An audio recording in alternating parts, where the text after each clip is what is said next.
Just wanted to say, to me, this feels like a real collaboration. Without any person here today, this wouldn't have worked, and this service that we deliver, which is a unique service, and I believe is the only one of this kind in the UK, wouldn't actually happen. This service is dedicated to supporting children whose parents have got cancer. We know that 24% of all new cancer diagnoses will have a school-aged child. And in prison today, 50% of young offenders will have been bereaved by a parent dying whilst they were a child. So we know that early intervention and supporting children early on when a parent has cancer is really, really important. And that's what the Fountain Centre aims to have done. So a couple of years ago, we identified that we needed some support for this type of group. And we were very lucky that the big lottery believed in our application and was able to give us £350,000 to be able to run this for 5 years, which is amazing. Through strong collaboration with the Royal Surrey and St Luke's, we've been here for 21 years and we have an amazing relationship with them, and that's how we get our support. Please don't rain. We were able to look at developing this service, but we soon realised that the old cabin which was in that corner wasn't fit for purpose. It was cold in the winter and it was too hot in the summer. So through meeting Ashley, who's one of our volunteers, we met Alan and Paula, who are the trustees of the Luigi Francescon charity, a trust, set up dedicated to supporting local cancer patients. We showed them around, we told them of our vision, and they very kindly have sponsored the cabin and also have provided ongoing support for us, which has been invaluable, especially during the last year. After that, we needed to find somebody to build it, and we met Nordicroom.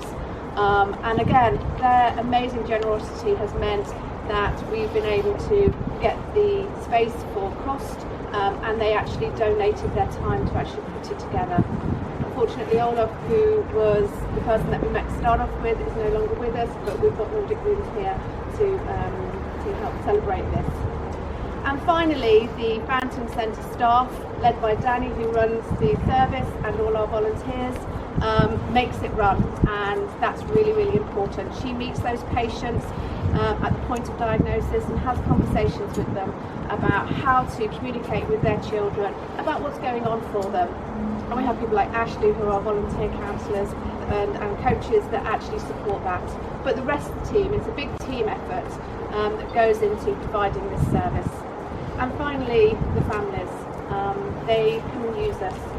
Since the service started, we've supported over 500 families and over 800 children to be able to have those really important conversations about what's going to happen to their parents and answer some of those tricky questions about what will happen.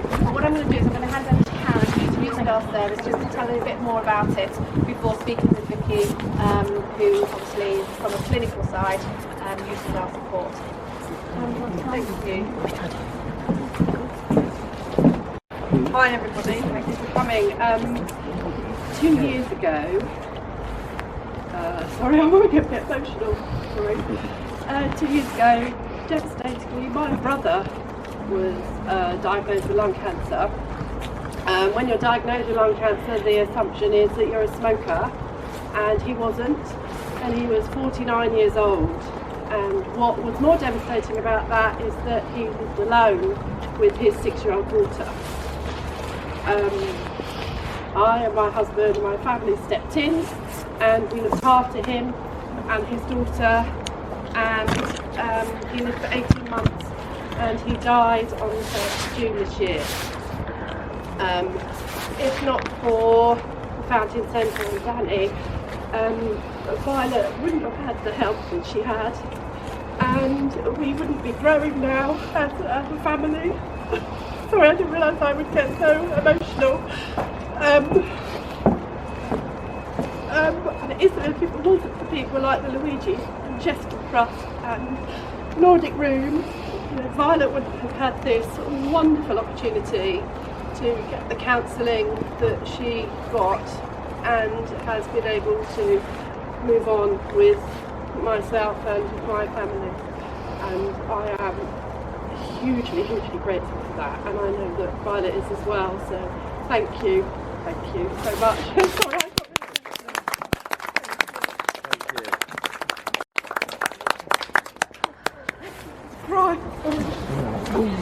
Take the glasses off, they're steaming up. Good morning everyone, thank you so much for coming today. I think we've heard poignantly how important this development is for us here at the Fountain Centre and working with St Luke's. And talking from the clinical side, I can honestly say most of us would not survive our work without the ability to interface and work closely with the Fountain Centre and the team. And it's by that means we can better support our patients. And we've heard today the support of those patients isn't just our treatments, it's actually how we psychologically support the wider family in the cancer treatments and ongoing care that they need. So we're incredibly grateful to have the cabin. We're incredibly grateful that it's outside the hospital environment so that our children can come and use this area and don't feel that they are coming in and out of hospital. And most importantly, really grateful to the Fountain Centre team for the efforts and work they put in to make sure we've got facilities like this, for which we would be nothing as a cancer centre without.